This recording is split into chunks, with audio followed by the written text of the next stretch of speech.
Hey guys, Brad with Family Handyman. Do you have an older home with hardwood floors that are starting to show their age?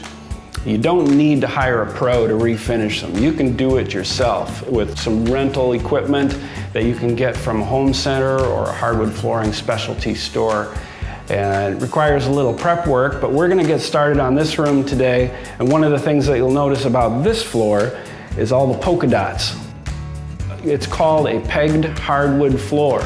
So I kind of like the look now that I'm checking it out. But yeah, we're gonna refinish this floor today, so let's get started. So the first thing we have to do is some prep work. We're taking off the shoe, the quarter round around the baseboard so that we can get the sander up a little closer to the baseboard. And the other things that we have to do, obviously remove everything from the room and put up plastic to block this room off from the rest of the house. And we've got a fan in the window blowing things out. So yeah, I'm just gonna finish removing this quarter round. So if your floor really isn't in very bad condition and just needs kind of a refreshed coat of finish, you can probably get by without sanding it down all the way. And you'd use a sanding screen like this on a floor maintainer machine. So all you're looking to do with this is to just rough up the existing finish so that the new coat will adhere better. So we started with the floor maintainer with a big disc, big sanding disc, and it's a very coarse grit, 36 grit. And so it is aggressive, but the surface area is spread out so much that it's not really getting down here to take out some of these deeper scratches. And so we're gonna move to the drum sander, which is just a big roller like this with sandpaper on it. And there's only one small point of contact there, so you can really get in and remove those deep scratches.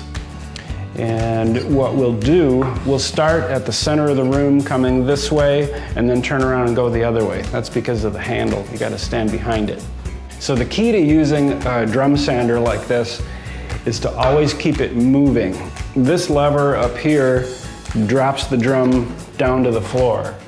And so when you're starting and stopping, think of an airplane landing and taking off. So you're gonna sort of feather it onto the floor as you're moving and then feather it back up as you're moving to stop.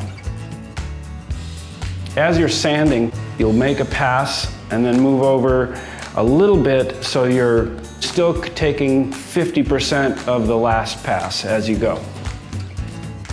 So just like with any sanding project, you're moving up through the grits, starting with a coarse grit and then getting finer as you go.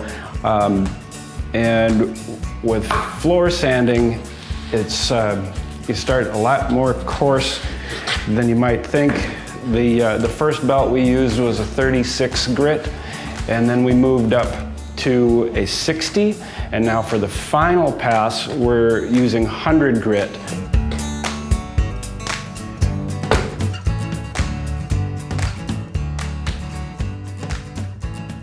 So we've got the main section of the floor all sanded up to 100 grit, and now we need to move to the edging sander, and that'll get us up nice and close to the baseboard.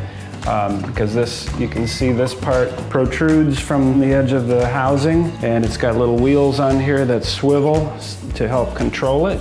And that'll get us right up close, and we'll go all the way around the room, moving up the grits like we did with the rest of the floor.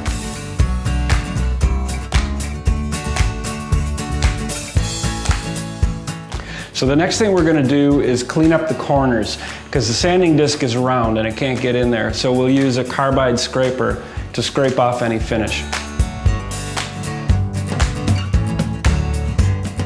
So now we got the floor all sanded, all the edges done. The next thing we're gonna do is go around and fill some of the bigger cracks. We're not gonna worry about all of the, the finer cracks, but any gaps that are like this one, we'll fill those, smooth them out, and sand it off when the putty's dry.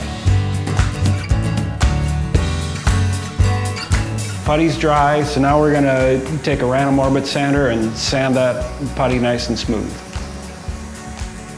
The last step that we're going to do before we put a first coat of finish on is just to damp mop and pick up any extra dust that we can, and then we'll put plastic over the air vents, close the windows, and we'll be ready for finish. All right, so we're ready for our first coat of polyurethane, and we'll pop the can, stir that up a bit, and what we'll do is start with a brush to get close to the edges, and brushing with the grain of the floor, and then we'll move to this pad on a pole so that we can reach and get a bigger swath, because we want to move fast and keep a wet edge constantly.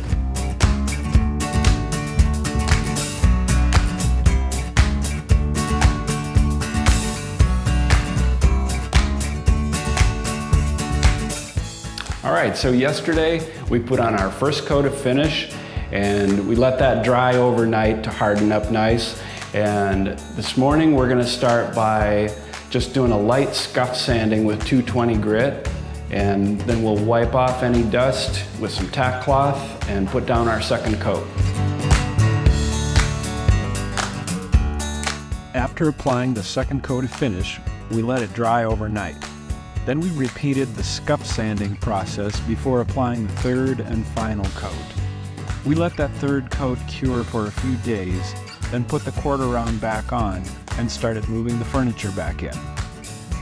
For more great DIY projects, visit us at familyhandyman.com.